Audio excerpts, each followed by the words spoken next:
All right, tonight we are so excited to have Sarah Lassek from 000 Magazine. The experts will clash. We are going to make predictions on cars on Bring a Trailer. This is Bid Nerds. The bidding starts now. Bid Nerds is your YouTube car game show. All right, everyone. Welcome to a brand new live episode of Bid Nerds. My name is John Polnick. We are coming to you live from the Container Park in downtown Las Vegas in the Rami studio, as well as my partner way over there on the other side of the screen, Michael Deeb from San Francisco. And in the middle, as advertised, Sarah from 000 is here. Sarah, how are you tonight? I'm great. It's good to be here. Awesome. What is happening, Sarah? Thank you so much. We've been... I was starting to feel like you were my imaginary friend Hobbs because I kept eluding that we might have you on. But you've been so busy lately with all the stuff going on around the big 000 contest that it's taken till now to get you on the air. Sarah, tell us a little bit about your particular involvement and responsibilities at 000 and let our audience know who are Porsche slanted. We are Porsche heavy on this show. What is the 000 contest and how can they enter? Yeah, thank you. So for those that don't know, 000 Magazine is a quarterly publication that is all about Porsche. So we are enthusiasts, and we also created a car in partnership with Sonderwunsch, and it is a 911 Turbo S 000 commission. So it's a 992 Turbo S that's a tribute car to the car that won Pikes Peak in 2022. So the sweepstakes is running through March 31st. All you have to do is go and make a purchase of $25 or more on the website, and you're automatically entered. I have to say, you can't enter for free, but where's the fun in that? And 5% of all revenue goes to 43i, which is the foundation created in Ken Block's memory. So go buy a hat, a license plate frame, and you could win a Porsche. That is awesome. So what you're saying is people don't have to spend a couple $100s to necessarily get an entire year-long subscription to 000. They could buy a single back issue, or they could buy a hat or a license plate frame or a 1/18th model or something like that. And then boom, they are automatically entered. Is it every $25 gets you one entry? So if they spend 50, they get two entries, or does it work a little different than that? It's a little different. So there's a kind of a sliding scale. So the more you spend, the more entries you get. But you can go and spend $25 6 times if you want. But if you spend $55, you get 5 entries, for example. Oh, so cool. Okay, great. So the more you spend, gang, the more entries you get. The contest ends on March 31st, so they don't want to waste any time. We're running down. The contest's been on for a couple months, and we're in the final few weeks. Is that right? Yep, correct.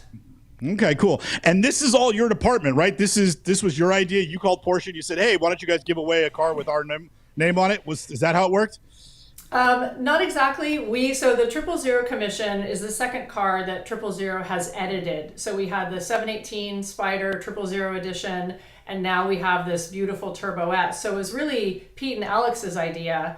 And we worked together with Champion and Sonderwunsch and PCNA to create this edit, but it's all us. So we are putting on the sweepstakes. We're supporting the sweepstakes. It's all 000. Okay, cool. And then when will the winner be announced? On or about April 15th. Oh, so just right around tax day. Perfect. Oh, yeah, I love it. There you go. All right, cool. Well, Sarah, I can tell you, welcome to the show. The Nerd Herd is going to love you. We have a very enthusiastic group. It is very common for members of the Nerd Herd to reach out directly to our guests and say hi and thank you for being on the show. I can tell you it's entirely likely that Chris Carbine is probably preparing photos of his dinner to send to you right now. But they're all very friendly, and welcome to the show. All right, JP, let's go, buddy. Yes, if you are new to the show because you heard Sarah was coming, welcome to the program. If you're kind of going, what is this thing? Why is Sarah slumming with these two yahoos? We have a lot of fun, us yahoos over here. What we do is we find the most interesting cars from all the automotive enthusiast auction sites, mostly Bring a Trailer, but sometimes Cars and Bids and PCAR Market and some of the other sites. We find the most interesting cars. We analyze the listings. We give our opinions, and then we get to the really fun part. We make predictions. What do we think will happen as a result of these individual auctions? It's like The Price is Right, except with enthusiast cars that we all love. And you can play along live in the Nerd Herd. And make sure, if you are watching right now, you haven't done it already, make sure you hit the thumbs up or the like button or any of those buttons that you got to push. And say hello to Sarah and the rest of the Nerd Herd in the live chat. That's where most of the fun, that's where all the action happens. All right, Deeb, we always start off every episode by going back to the last episode and talking about the predictions that we made on that last episode. We reconcile our predictions with what actually happens. What other podcast goes back and and makes themselves accountable to their BS? We do. We're the only one on the internet, I'm quite sure of it. Oh, yeah. Let's get to the first car on the list. Michael D., what was that? So much integrity. Yeah, right.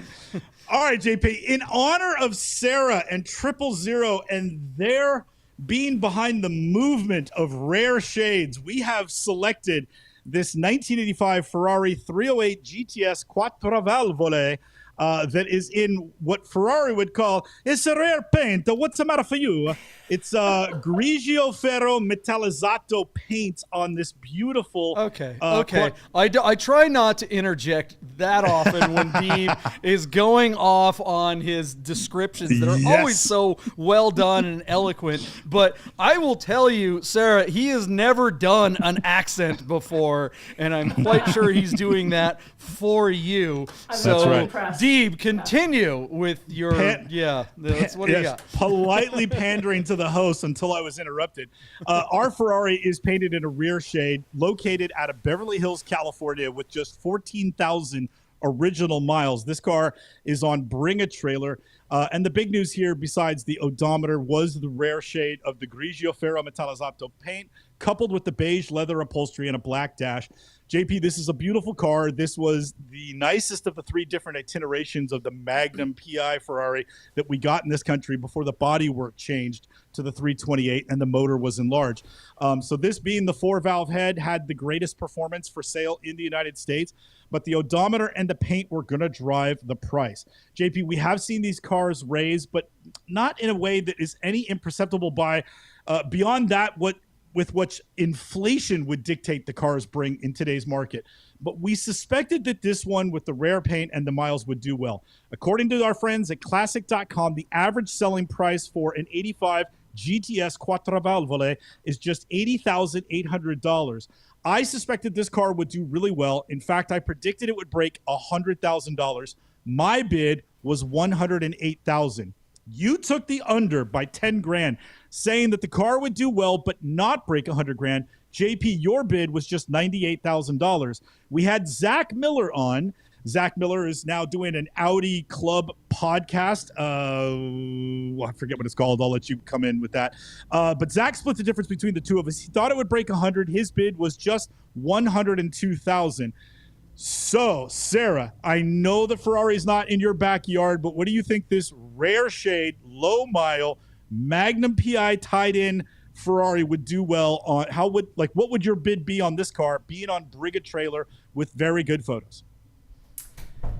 I'm going to take a little bit of a leap, just kind of knowing the Ferrari market is still mostly strong, and say I'm going to just one up and go 103. I think it's going to break 100 as well. So 103 is very good. You're on the right side of 100 grand, making JP look very pessimistic indeed. But our car did really well. In fact, it hammered for $120,059, where it sold JP on 56 bids. So they literally fought over this one, and I would say that is, essentially top of the market for a car that does have a few miles on it and is, essentially a used car. That's every last drop. That's a retail number. JP, the market hasn't been strong. Crypto hasn't been great. We swore in a new president, and we've been watching the market act weird. But this is kind of a blue chip example of a semi-collectible Ferrari, and it brought a strong retail number. Anything you can glean for the tea leaves there? Well, yeah, I mean, this thing did really well, and I think I know why. I mean, okay, so here's the thing. if you're one of those guys that had a mid-century beach bungalow, down there in what just burned down in Malibu, right, or Palisades Pacific somewhere, Palisades. Pacific Palisades. But I'm specifically thinking the beach, right? If you had one of those $50 million houses, right, that thing burned down, and we feel bad for you. And for real, I'm not making light of that. I am maybe a little bit, but look, we're having fun with this thing. If you lost your house, you're not getting it back. I hate to be the bearer of bad news. You probably already know, especially if it was one of those older ones, those 60s, 70s, 80s ones. The government is not going to let you rebuild. It's not happening. The cost of putting in the septic system or whatever is going to be more than your house cost in the first place. It's never going to. The closest thing you're going to get to getting your house back is 10 years from now in 2035, right? I'm bad with math, Sarah, you can tell. You're going to get an email that's going to be like, "Hey, congratulations, good news. Here's an invite for you to be you've been selected to be one of the exclusive attendees to the opening of the rooftop bar at the JW Marriott, which is now where your house used to be." And the news gets better. They're going to serve artisan crepes with estate butter and honey and all that kind of stuff. And you can sit there and eat your artisan crepes looking at the view that you used to own, but you'll never get back because they're never going to let you build a house the way it used to be because they don't make things like that anymore at all. And they won't even let you, even if you had the money and you want to. But you can still buy the car that isn't made like they make them now. This Ferrari represents one of those cars. They don't make them like this anymore. They never will. And I think this car is it's basically the automotive equivalent of that beach bungalow that once it's gone, it's gone. You'll never get a chance to get it again. But you can get this car back. And I think there's a bunch of guys out there looking for stuff like this. That's my theory. I'm sticking to it. Sarah, what do you think of that? I think that's probably pretty fair. I'm not Right? so sure about the Marriott thing, but I do think that there is a hunger for buttons and tangible, visceral driving experiences. So yeah, you have to go back to get that mostly. Right. I mean, artisan crepes with That was good, JP. That was estate butter and estate honey. It's good stuff, man. I want Wouldn't that. be a All show right. without one of your tangents. There we Right. go. I mean, look, that's why I was telling Sarah before the show. Do you have any good friends? One of them would have warned you not to come on this show with me. But that's okay. We're having a good time. All right. So what do you guys think of the results of this 308 Ferrari at what was it? $120-something thousand dollars? 120? Yeah, $120,059. Somebody will have to explain to me on my way into heaven what these weird bids are all about. But there you go. There it is. I mean, I think at the end of the day, what we're saying is the blue chip solid stuff like this, it's a hold, right? You're not ever going to be able to replace it. I think this car is going to be worth something for a very, very long time. All right, that's my opinion. Let's move on. Let's move on to the next car on the list. What do we got, Michael Deeb? All right, Sarah, a car that is close to being in your wheelhouse was this 1982 Porsche 911 SC Coupe that we found on Bring a Trailer out of Crockett, California. The seller of this car, Sarah, was me. Full disclosure, this was a client of mine's car, and I brought the car to market. Our car was showing 167,000 miles, which is not nothing. That's a lot. And it's hard to overcome an odometer sometimes, but it's an attractive platinum metallic paint, tan leather upholstery, black dash, 16-inch Fuchs. It came from the factory with the T-tray spoiler, the sports seats, and a limited slip differential. 3 options that were not common on SCs, even in 1982. So our car is in decent condition. There's money well spent on the vehicle. It has nice factory options. It's an attractive colorway. The assets were decent. And I was representing it, pushing it as hard as I could. And so many members of the Nerd Herd commented on the BAT listing, claiming that they had heard about the car or had seen the car reviewed on our last show. And the expectation was that the car would do well. Now, according to our friends at classic.com, your typical 1982 911 SC Coupe brings, on average, about $56,700. I recused myself from bidding since it's my listing. JP opened the bidding at $69,911, and Zach Miller joining us as our third nerd guest host. He came in just above JP at $70,000 even. Now, most of the bids, Sarah, in the nerd herd were in the mid to high 60s, and a few were just over $70,000. So what do you think this car would have brought on Bring a Trailer just a few days ago? I think I'm going to lean a little bit lower, mostly because of the miles, and there's not a lot of these, but some. So I'm going to go below 70 and go 68.5. All right, and you would have beat JP, who's apparently an expert. Our car hammered for $62,000, where it sold on 19 bids. Now, JP, the bid count wasn't as high as I thought. We had so much good, strong bidding action throughout the week. We opened and did a live broadcast of the close of this show simply because we expected there to be a lot more action around Hammer. And as we got to the Hammer, it was only about 2 or 3 more bids that brought it to 62. Truth being told, the reserve was at $64,000, and BAT basically gave the seller $2,000 to meet his reserve and make him whole and sell the car. But we got it across the finish line. Our winner is happy. Our seller is happy, our listing agent is happy, and our podcast hosts are happy. About the only person who lost on this one was Bring a Trailer.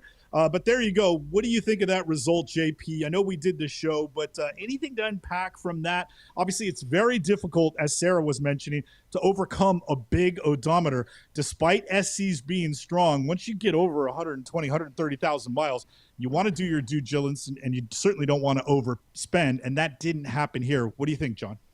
Yeah, this car, congratulations to my partner, Michael Deeb, for representing this car and doing a great job. I think you did about as good a job as possible, Deeb. Sarah, I mean, look, when you can't just pick any reserve you want, for those of you who don't know, on Bring a Trailer, when you submit a car in BAT, they ask you what do you want the reserve to be, and they don't necessarily agree sometimes, and they'll make it go a little lower than oftentimes people want. And for you, Deeb, to just say, okay, here's the number, they accepted it, and if it had been $10 more, the car wouldn't have closed, because what BAT does when the car gets within, they'll cover the spread because they'd rather have the car close. So ultimately, they make their 5%. 5% on $62,000 is what? $3,200. $3,100. Yeah, you're right there. Yeah. So if it's $3,200, $3,100, they gave $2,000 to the seller and only pocketed $1,100. So for BAT to go, okay, yeah, it makes sense to just go ahead and get this done. That's good on them. Sarah, what do you think of the result? And what do you think of BAT covering that? I mean, what do you think of that? I think the result is fair, and I think you're right. It's really hard having just rebuilt an engine, at 95,000 miles on a different car. It really matters when you get into these cars and like what's the potential work that's going to have to be done, and sort of hedging your bets a little bit. I think BAT, like $2,000 is enough to make this move. I think it's good for them just to show that cars are moving. So I think it's the right thing to do. Yeah, I mean, I just don't think that's the thing about picking that number is I think if this car would have gone another, if it didn't go to $62,000, if it only got up to like $61,900, I don't think the car would have closed. I think BAT would have said, sorry, we're not going to cover that much money. I think it was right there on the margin, and that's why I think it's important for a lot of sellers, if they don't want to deal with this stuff, is to hire a professional like my partner Deeb. Deeb, I got a question for you, and this is a question also for our Nerd Herd audience. Deeb represents the car as, Michael Deeb on Bring a Trailer. Why isn't your handle Bid Nerds? Why don't we have the official Bid Nerds selling of the cars? What's up with that? What do you guys think of the Nerd Herd? Should we do it that way? There you go. That's pretty good, huh? That would be pretty good. The Nerd Herd was there in force in the comments, letting everybody know that it was happening. And I was surprised to see how many people actually joined us for a random live in the middle of the afternoon with hardly any notice. So that was great. Thanks to the Nerd Herd that did. And we got a lot of new people hanging out on that too. And I listen, George, the seller, the owner of the car, was fantastic. I mentioned that both times before. He was great. got me all the information and every little video and snapshot we required to get the car through the weekend to the close. And John and I want to thank everybody in the herd who commented and mentioned Bid Nerds. You guys were great. I know it sounds silly, but I feel like Bid Nerds was the big winner on this car because so many of the comments mentioned us. So thank you to everybody. There you go, JP. Onward and upward. All right, what do you guys think of the results of Deeb's 911 SC? Was that well bought? Do you think BAT did the right thing covering the spread? Let us know what you think in the comments, and let's move on to the next car that we made a prediction on from the last episode. What do we got? All right, JP, we're going to check in on this modified 1974 Ford Bronco that was running no reserve as an alumni listing on Bring a Trailer just a few days ago by the seller Fantasy Junction in Embryville, California. Our car is showing just 374 miles on the odometer, but that's a TMU, a true mileage unknown. What is relevant is that this car sold on BAT back in December of 2022 for $105,000. And as we looked through the listing, some of the photos were new and some of the photos were recycled from the old listing because JP astutely noted that in the photo bucket, the car is wearing two different sets of wheels. And of course, the original set of wheels was on the car when it tripped in, when it rolled, I should say, in 2022. But the car is equipped with these much more attractive all black wheels today. So, John, we sort of wondered aloud, what's the value for one of these modified Broncos with a suspension kit and some paint and custom interior and one of these like 306 cubic inch Ford V8s? We know guys like Icon are charging $250,000 to $400,000 to rebuild your donor Bronco, and you got to wait a couple years in line to get a build slot. But somebody has gone through all the trouble without the great expense of Icon, and they're bringing sort of this cool modified Bronco to market here today. What would it do, JP? Would it bring what it brought last time it ran? So, JP, according to Classic.com, modified Broncos from 74 typically bring about $86,000. I use that as my benchmark because I don't know these cars that well, and I just came in at $85,000. JP, you took the under by 10 grand, coming in at just $75,000, which I thought was pretty bearish. And then Zach Miller split the difference with us right down the middle at 80 grand. Sarah, care to venture a guess on what a Bronco would bring in the secondary market that's all modified? And let me quantify your bid by asking you, are you from the Midwest? Did you grow up with boys and bro dozers? Like, did you grow up near a lake? Well, I'll tell you, I actually grew up near Deeb in the East Bay, and I was a bro, and I did actually drive an 87 full-size Bronco. That was one of the reasons why I love cars so much. So I actually have been quite obsessed, and a 73 is on my dream garage list. Bravo. So I think, I'm actually going to take the over. It just depends. With these cars, to your point, all the work has been done. It's A, how is the work done? And B, is someone going to like these mods? It's aggressive. Yeah. I think some people they gravitate towards the super clean, original looking, but it looks pretty rad. If you like the more aggressive look, I think this could actually go for, I'm going to go 101,000. 101,000. So Sarah's taking the over and basically coming in very close to what the guy spent to get the car a couple of years ago.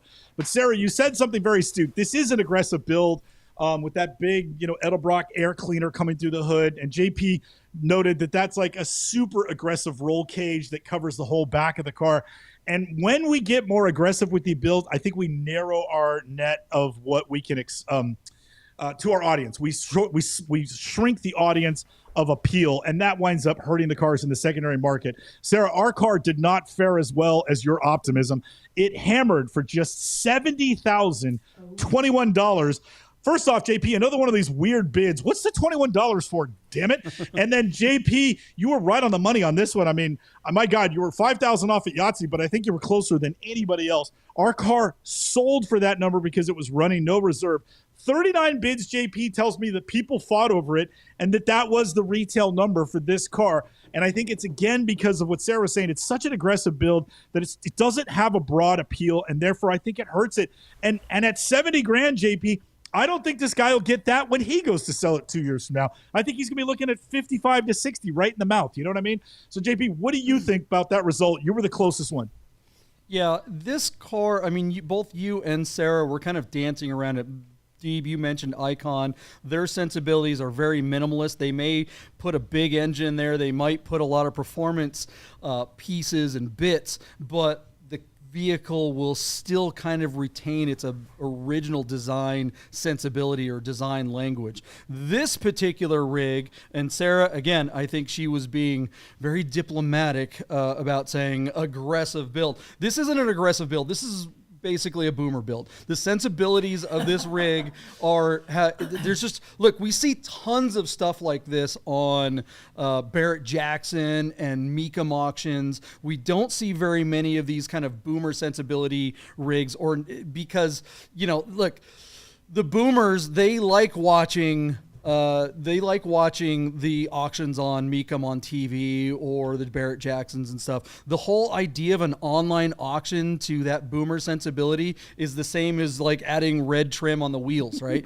They just they hear online car auction and they automatically, the little mousetrap goes off in their head and they're thinking, oh, it's eBay. I'm not doing that. Or that's for, you know. So look, we're gonna start seeing a lot more of these on BAT because the audience for this particular vehicle is so specific that that audience is gonna die. And I'm not saying that everybody relax. I'm not saying I want boomers to die. I love boomers. I'm very boomer adjacent. Let's be real here. But unfortunately, the sunset is coming for a lot of folks who are into stuff like this, and the people that are going to inherit them do not give an F at all. They do not want this stuff. So what they're going to do is when millennial or Z generation, you know, son or grandson or granddaughter or whatever gets this Bronco, they're going to go straight to BAT because they know what that is. And all they have to do is hire a photographer to come out, take some pictures and some video, and upload it, do everything online, and it's all done. Just like, you know, ordering an Uber to come and pick them up to take them to the JW or Marriott to go have them sell some artisan crepes. So yeah, I think that these are it's not far away from being really cool though, because you could do a couple of things to get rid of, to just kind of like maybe smooth it out a little bit, but you're right, Deeb. These are just going to go. These are going to spiral the toilet. They're just going down. And I mean, JP. Here's the thing. I know this appeals to a certain amount of people, but like, I think the real money in one of these is going to be one with a manual transmission, and the fact that they made this with an automatic, that's great for the boomer, but it's not going to be great for its value. So there you go. Absolutely, Sarah. Anything else you want to add to that? I'm glad to hear that you're a trucker. You had an OJ Bronco. Mm-hmm. I did. Yeah. I did. I'm not sure what it says about me, but I actually have spent hours on a weekend watching the Barrett Jackson and Mecum auctions. So I guess, I don't know, that I'm definitely boomer adjacent. And I have a little bit of love for kind of the hot rods. That's right. Yeah. That's right. Okay. Well, the good news is you'll be able to get them cheaper and cheaper very soon. Okay. She's 2 cats away from a cliche. No, I have 2 cats. There you go. Yeah. Do all your gloves fit? Okay. Yeah. I just own it now. There's no sense in trying to get around it anymore. That's the way to do it. All right, guys, thanks for hanging out. We're not done. We are just getting started. Now it's time for predictions. We've got some really cool cars lined up for you guys. Stick around. We're going to get to predictions in just 1 minute. Don't go anywhere. We'll be right back with Sarah Lassek from 000 Magazine. Hey guys, I gotta tell you about our friends Godden Porsche of Las Vegas and Godden Classic. If you're looking for a new Porsche or a classic, you gotta call our friend Steve at Godden, this guy. Save yourself the hassle of screwing around with all the auctions like we always talk about and just talk to Steve. He'll find you the classic Porsche you're looking for. Godden Porsche of Las Vegas. Hey guys, you're probably looking at your watch and wondering if Bid Nerds will ever end. So you better talk to our friends at Our Smiths to make sure your Rolex, Tag Heuer, AP, or any fine timepiece is in tip-top shape. Our Smiths, fine Swiss repair. All right, we are back. It is time for predictions. We are going to analyze some new listings. We've got Sarah Lassek from 000 Magazine joining us tonight, a real expert for a change. So experts will clash, or wannabe experts will clash with real expert. However, I should have changed the thumbnail. All right, let's get to it. Michael Deeb, what is the first car on the list? Let's get after it. Come on. JP, just a quick shout out to Anthony Vieira, who is, as I understand it loosely, could not be on with us tonight because he's picking up a Porsche, I think. And then Randy Bloom, our unofficial statistician, the guy who keeps track of the Nerd Herd bids, is on a business trip somewhere in the San Francisco Bay Area. He may or may not be at my house for dinner tomorrow night, but he could not be on the show because I think he's with clients this evening. So just a quick shout out to those two guys because they're typically with us, and obviously we feel their absence. John, we are going to jump right in the deep end because I think you selected for us this very special 1998 Porsche 911 Carrera S2 Coupe with a 6-speed manual that is on BAT. Our car is located out of Los Angeles, California, and is showing just, I hope you're sitting down for this, Herd, 9,000 original miles from new. So this is a barely broken in sub 10,000 mile C2S from 98. I mean, JP, this is practically the effing holy grail right here. In very, very iconic Arctic silver with the classic gray interior. Our car happens to be a particularly cool build. John, what we're talking about that makes it a cool build, in my opinion, motor sound package, limited slip, which is always accompanied with automatic braking differential. So those two options together.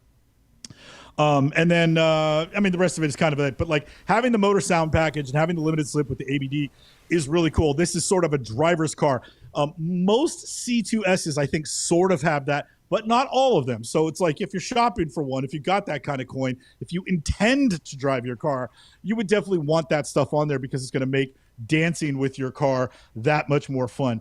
But super neat car, JP. Interesting provenance as the seller of this car is representing the car himself.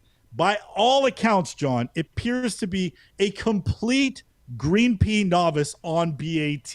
And I'll get to that in a second. But what I want to say is the corresponding documentation seems to be that this seller bought the car however many years ago from Bruce Canepa, paying a whopping $295,000 for the car just a handful of years ago. So now they've got the car. They're bringing it to market. They hired a photographer and they did paint meter readings and they have listed it themselves on BAT. And JP, I rarely do this, but I went and read all the comments and I actually feel terrible for the guy because, you know, one of the big things that you and I have learned is that engagement on these auction platforms is what helps build confidence in your bidding audience. And it creates a sense of honesty and disclosure that your bidders are informed because they can reach you and you can answer for the questions and these things and address the comments in whichever manner you can. But the kiss of death, JP, that you and I have learned, and I really learned a lot about this from you because you were the one that took the courage and went out and like sold a LeBaron and sold a manual Cayenne and like these really cool cars. I watched you and absorbed everything that you had to deal with.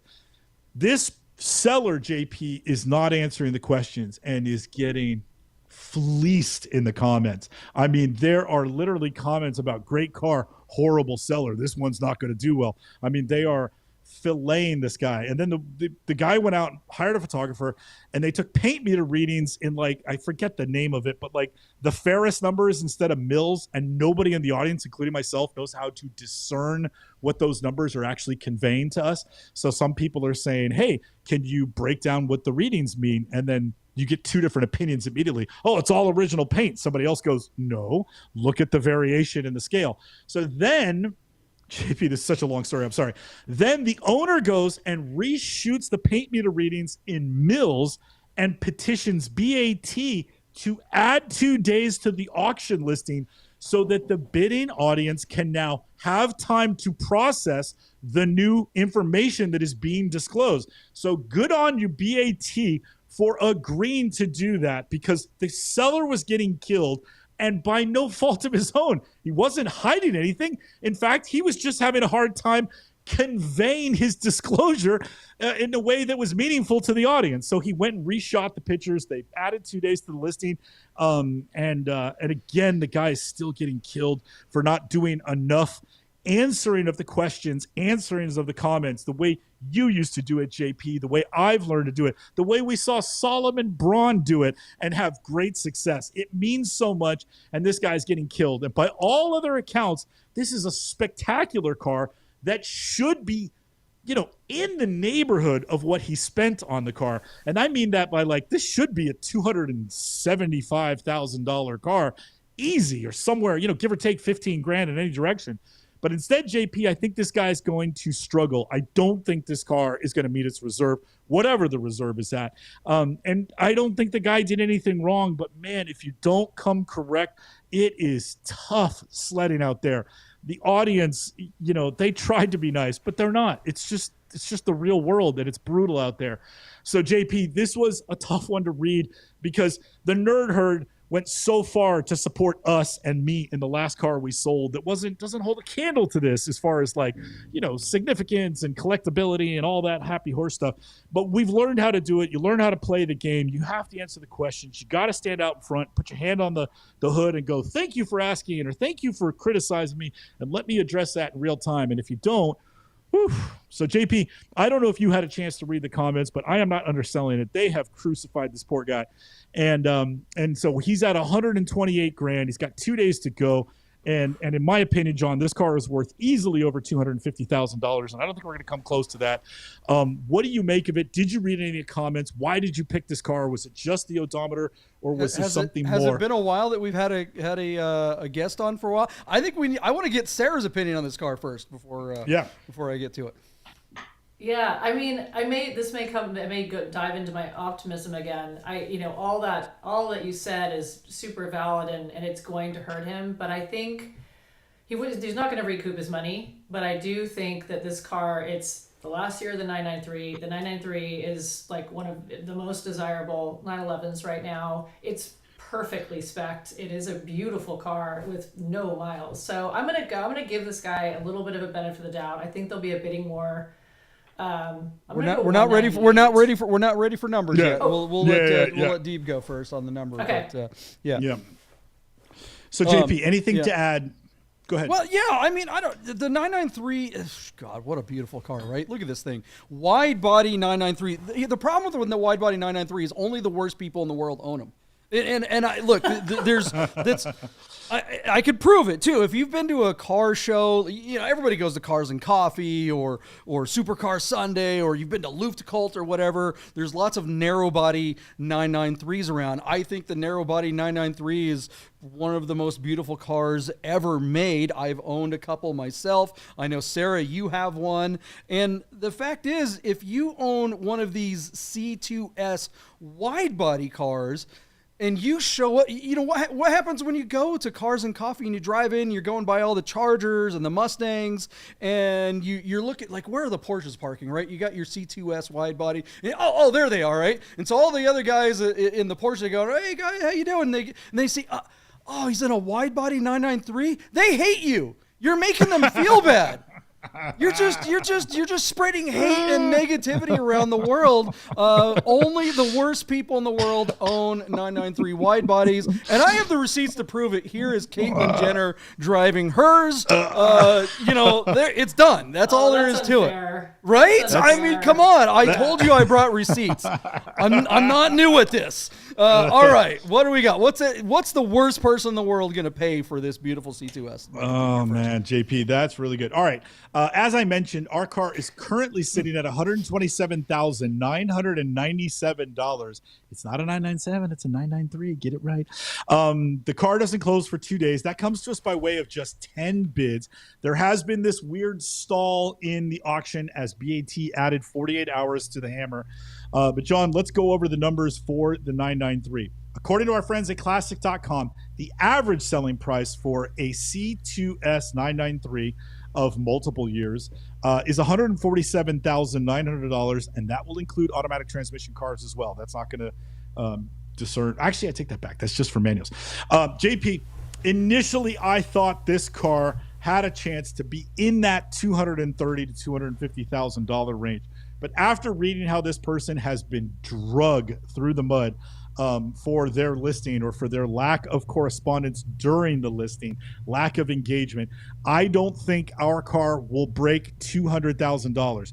John, my bid on the hammer for this car is $198,993. JP, what's your bid? And then before we go to Sarah, I'll read some of the Nerd Herd's bid.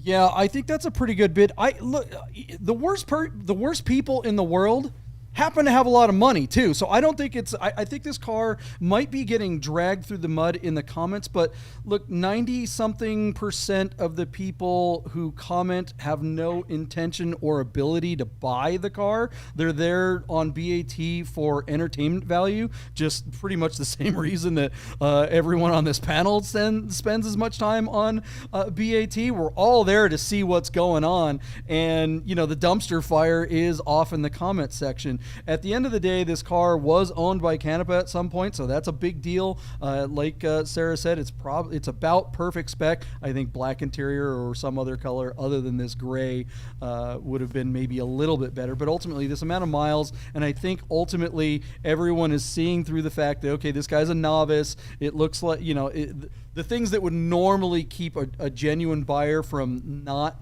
taking a shot at this car, I think people are starting to understand what the situation is. It is an authentic listing from a real owner that just doesn't happen to know how to do this very well. So I think it's still going to bring some pretty big money. I'm going to go $249,993 and hand it off to Sarah. What do you think, Sarah? Okay, Sarah, before you bid, I just want to read some of the bids from the herd. So Brian's at $215, Phillips at $212, Burnt Oil is at $220, Gerd is at $235. Gerd is our resident Yahtzee king, so he knows a thing or two. Steven is at $195, Jason's at $249, Carbine's at $228, and again, probably sending you photos as we speak. Mike LeBlanc's at $187, and Burnt Oil changed his bid to $250. So no changes, Burnt Oil. No changes. What is that? Everybody's more optimistic than I am, but obviously they didn't read the comments. This guy's getting drugged. I think the reserve on this car is $240 to $250, and I think it's worth that. I just have a sneaky suspicion this one's not going to get there. I think the negativity is going to scare the real buyers out of the room. So with all that information, Sarah, now what's your bid? I think I'm gonna go towards the idea that whoever really wants this car and knows this car will overlook the comment section, and I'm gonna go 237. All right, very good, Sarah. That's a very astute bid. I like where you're at. JP, she is locked and loaded. She's officially on the game show. Her reputation is now doomed. She is an expert, a real one, unlike us two yahoos. Look, yeah, I hope I agree with Sarah, and I hope you're right, particularly Sarah, because I have a car coming up that I'm going to let my partner represent for me, and it is, I'm wearing the outlaw hat, right? It is the Pearl Clutcher. I mean, this thing has an LS3 swap. It's a slant nose. It's a Kremer. It's got flaws. it's gonna blow up BAT. People are just gonna be like, guffaw. I mean, I can't wait to see the fainting in the parlor. It's gonna be, oh man. So I know for a fact that I'm not gonna be able to deal with the yahoos, the peanut gallery in the comment section. So I need a professional like my partner Deeb to go ahead and suck it up and utilize those soft skills to keep those guys at bay and bring all the money. I think this car's gonna bring the money. It looks like the Nerd Herd agrees with us. They're a little bit more optimistic, but who knows? We'll see what happens. Let us know what you guys think this C2S wide body car. Will it be bought by one of the worst people in the world, or is some lucky driver going to get this thing? Let's move on. What's the next car in the world? Or not the world, all right, but JP, on the list. You have selected for us a 1975 Ferrari Dino 308 GT4 that is currently listed on PCAR Market.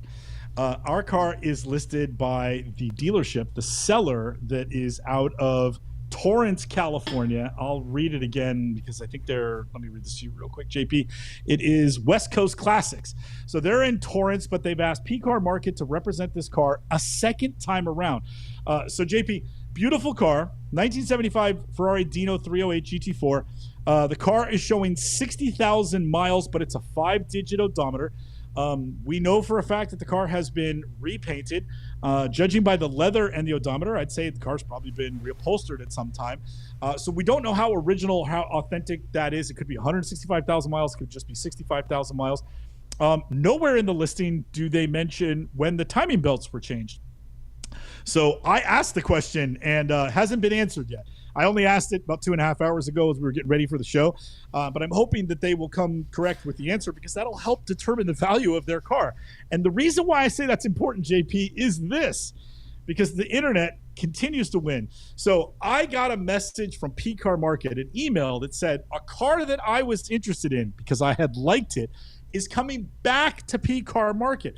So it is true. This car ran in September of 2024 on PCAR Market, where it failed to sell, John, in this condition with these assets for just $39,000. But it gets better because we do a little bit of research on this show. And when I went to appraise the car and try to create a valuation for it, I found another similar comp. It was so similar because it was the same damn car where it had run on Hemmings in July of 2024, where it failed to sell for $69,000. So this car ran twice last year, once in the summer where it failed to sell at 70, and then a couple of months later in the fall, it failed to sell at 40. And PCAR Market is bringing it back to market. And again, they have done nothing to change the narrative on this car. No fresh assets.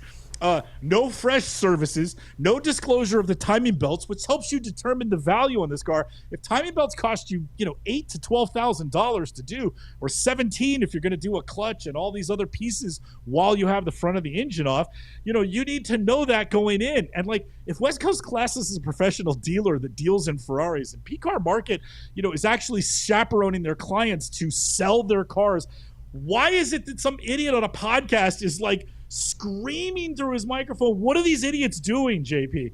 Nowhere in the listing do either of these morons suggest that 1975 Dino Ferrari 308s are Series 1 cars. There is no American market for the Series 1 75s, meaning that this car has the European spec motor. It's 255 horsepower. Only in the 1976 308 GTS blah, blah, blah, did we get the American version of this car that only made 235 or 240 horsepower.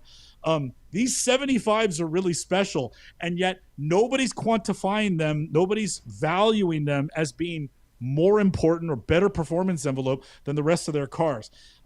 So you heard it here first on Bid Nerds, where we break down the nuance of these cars. This car is special. 75s only claims slick top. They came as true, authentic world Series 1 cars and should be valued as such. This car could bring a lot of money, but this listing and this repeating, just keep bringing it back to auction with no real information and no education by the seller. This thing is DOA, GP. I think this car is going to FTS one more time. And it just makes me nuts because it should be a really nice car, but they don't know enough about it. They don't know what they're doing. And they're going back to PCAR Market where they FTS'd at 39 grand. I'm sorry. How did they talk you into going back to market with them? They did nothing for you. So JP, I know there might be something Italian on your horizon, something that you're watching from the fringe, and therefore it'd be fun to take a deep dive on a 75 GT4. But I don't know if we're going to learn anything from this listing because there are too many fools at the wheel. JP, what do you see when you look at this car other than, opportunity? Well, I mean, first of all, before I get to any of my opinions, Jason Portman in the Nerd Herd has asked 3 times, so I meant to get to it, Jason. But is that a 308 GT4 wheel over your shoulder there, Deep? It is, in fact. It came off of the car that Yuri bought, and the owner of that car took it off and put a thinner rimmed wheel on his car. Gave it to my dad, who put it on a Fiat 124 Coupe, which was given to me as a high school graduation present. And then I had an accident in that car, and my chest bent the spun aluminum wheel backwards. So you can't tell in the photo, but that wheel is honky wonkus. And I kept that souvenir from my very first traffic accident. There you go. Sarah, what do you think of these little 308s? I mean, is this a car that speaks to you, being a Porsche person? No. I mean, I will admittedly say that I find the majority of Ferraris beautiful and interesting, but I also fear them, especially ones of this gen and era. And, to Deep's point, I didn't even know specifically about the timing belt question to ask, but I just feel like there's just disaster waiting to happen with some of these older Ferraris. So this wouldn't be my thing. Pete's got to give you a big old raise for you to be able to get in this this world right here.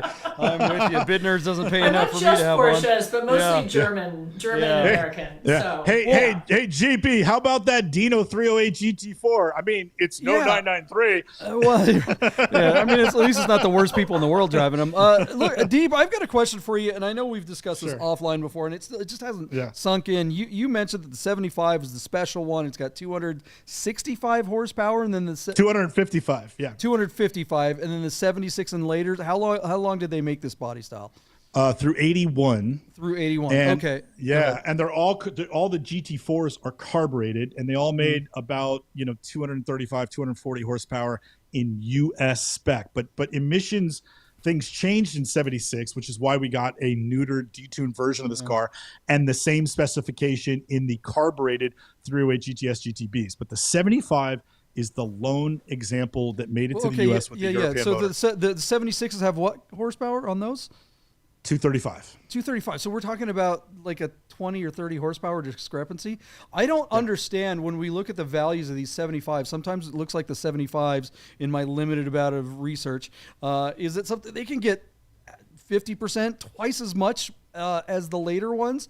And the performance envelope difference, I mean, to me, it seems like the difference between a 911 SC, going back to Sarah's language here, and a 3.2 Carrera, right? I mean, the horsepower difference there is about the same. We're talking about a 3-liter engine versus a 3.2 and about 20 or 30 horsepower. And they're basically the same car. Otherwise, they look the same, pretty much have the same bumpers and switches and all that stuff. But the price delta between an SC and a 3.2 pre-G50 transmission is only like 20 or 30%, maybe.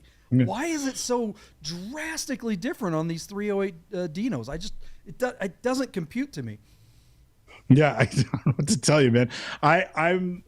You're the expert. What do you mean you don't know what to tell me? People are watching the show because we're experts and we're supposed to clash, and we're clashing now because we're supposed to have different opinions. Not one of us just, I don't know. What the hell is that? You're the Italian guy. Make something up. Oh my God, I'm appalled. I have no comment. He has no comment. All right, I'm done. That's Bid Nerds for the night, guys. We have nothing to say. We don't have opinions. Yeah. All right, well, can you tell me how much you think it's gonna? I mean, I know we're talking about PCAR Market, and they just suck. They just screw everything up all the time. We've talked about it so many different times on this show. How many times they just fail to state it's just unforced error after unforced error with PCAR Market.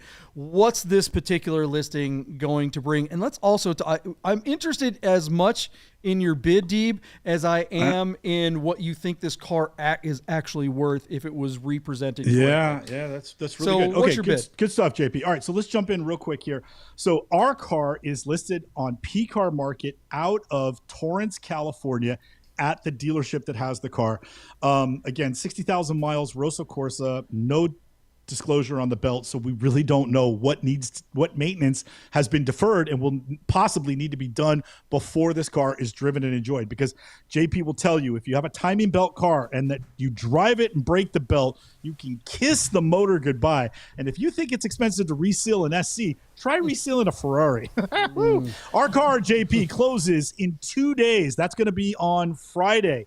And it's currently listed at $20,000 on just 2 bids.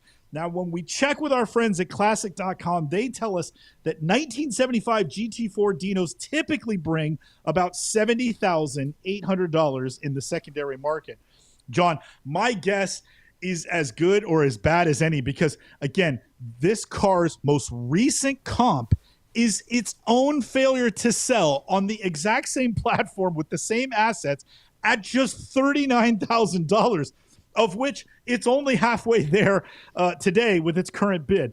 I still think this car will probably this time around jump up into the I'm going to give it $58,000.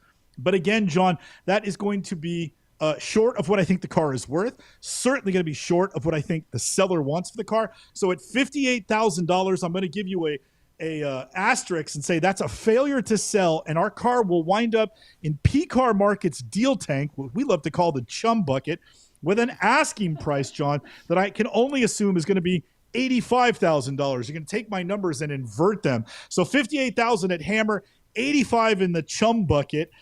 Because again, they said no to 70 last time around. Obviously, if they were within $5,000, PCAR Market could have made that deal. I'm guessing they were $15,000 apart. And this seller probably has like 85 JP could be in play if we have receipts on the paint job and we can paint meter the car and make sure it's not all rusted out. And we have recent timing belts from the last 2 years. But without that stuff, $85,000 is a pipe dream. And 70, when they missed it on Hemmings last year, they should have taken that money. But we don't know because the seller's not disclosing anything, and certainly PCAR Market has no integrity. So here we are. We're stuck, and we're doing the same song and dance all over again. So 58 is my bid to you, JP, but I tell you, that ain't going to get it done. Where are you at? I don't think this thing has any chance of hitting a number that starts with 5. I think it's going to struggle to find a number of 4. And even at that, is this an opportunity if you could get it for the 40-something range? And I think the answer is no, because I think the answer is no because, look, Kelly Smith is watching tonight, good friend of the show and member of the Nerd Herd. He said it best. He's like, look, if they're without those receipts like you're talking about, Deeb, you have to assume the worst. Like, what do we not know here, right? PCAR Market ain't going to disclose anything. We know that for sure. And then you start looking at this car, and there's like weird panel gaps and stuff. Like the hood doesn't fit correctly, and the rear deck lid doesn't look like it's fitting correctly. I assume that this car needs everything that it could possibly need. That's my base assumption. And with that said, I think this car is I think it's not even going to make a number starting with 4. PCAR Market has really been struggling lately with cars that aren't Porsches. They haven't been doing all that great with cars that are Porsches lately. And we have seen amazing results on PCAR Market with non-Porsche cars in the past, but I think the frequency of that is now less and less. It's happening fewer and fewer times when listings get to the end. I'm going to say $39,000 and pass it off to Sarah. Are you as pessimistic as I am, Sarah? Okay, so JP, $39,000 is your bid, and Sarah, I'm going to politely interrupt you one more time and just give you. There's a big spread in the Nerd Herd, and so we're seeing bids from let's see. JP, so basically like 38,000, around 39, like JP is at, and I think the highest bid, like Jason Portman saying 48,000, but the car is worth 65. But boy, JP, everybody's with you. Everybody thinks that they're going to get off this car in the $40,000 range. Chris Carbine, high man at $56,900, but that actually leaves me as the high man at 58. So there you go, 40 to the high 50s. Sarah, what's your bid? I think I'm in JP's camp. Again, this is not my wheelhouse, but I think that the more you don't know about this car and the fact that nothing has changed since the last time they tried to sell it, it just feels a little dicey. So I'm going to go 38. Wow, there you go. Wow, she's going under me. She's learned how to play this very quickly. Well, when she said, JP, when she said I'm in JP's camp, I almost belted out, oh, you hate PCAR Market too? But then, I let her talk. Neutral on that. Yeah. Kelly Smith says he has a Ferrari and has spent half of the cost of the car on service. So let that sink in for anyone thinking about doing it. All right. Yeah. Congratulations, Kelly. You're officially a Ferrari owner. We are getting darn near the end of the time. Let's get to this last car really quick, Deep, really fast. What do we got? All right, JP. One last car from Japan. On Cars and Bids right now is this 1994 Mazda RX-7. Cars and Bids, what are you doing? There are 3 different versions of the car. There's a base, there's a touring, and there's an R. Our car is an touring model, but they don't list that in the heading. You have to read that it is a touring model in the body of the description. That is a swing and a miss by Cars and Bids. I don't think they're doing the seller any justice by not labeling the car correctly. JP, our car has 72,000 on the odometer. It is on a clean New York title, and it's listed out of Danbury, Connecticut. If you read a little further, it seems that the motor has that the car has been treated to a replacement motor. I did not read far enough to figure out how many miles are on the replacement motor. But JP, as we've covered RX-7s over the last few years, you've been really well versed and really educated myself and the audience that these rotary motors are relatively inexpensive to work on, and full rebuilds are common and frequent and not out of the question. The problem lies in the fact that there are fewer and fewer competent Mazda rotary mechanics left in business in the United States to do such a job. In the case of this car here at 70,000 miles, it's already got a new motor, presumably because they couldn't find somebody to rebuild the broken one that was in the car. Nice car, a few miles on it. Great driver, but I don't know, JP, do you think Cars and Bids is the right platform for this? And what do you think of these, like, let's just get to the numbers, man. We're really late. So what do you think this thing's going to bring? Yeah. All right. Our car has 7 bids. It's at 20 grand and it closes basically on Friday the 14th. JP, Classic.com says that 45,200 is the average for a 94 Touring. I'm going to come under that number by 10 grand. My bid, JP, is going to be $35,007. And in this case, the 7 as refers to RX-7, not some made-up number. So there you go. JP, what's your bid? Yeah, I love this car. I love this generation of car. It comes from the golden era of cars. You know, nowadays, if you want to see a cool car, you got to go to a Porsche store or a Ferrari store or some exotic or something like that. But back then, back in the early 90s, you didn't have to go to the Porsche store. You could go to the Toyota store and see a Supra. You could go to the Acura store and see an NSX. You could go to the Nissan store, for crying out loud, and see a 300ZX. You could go to the Mazda store and see something like this.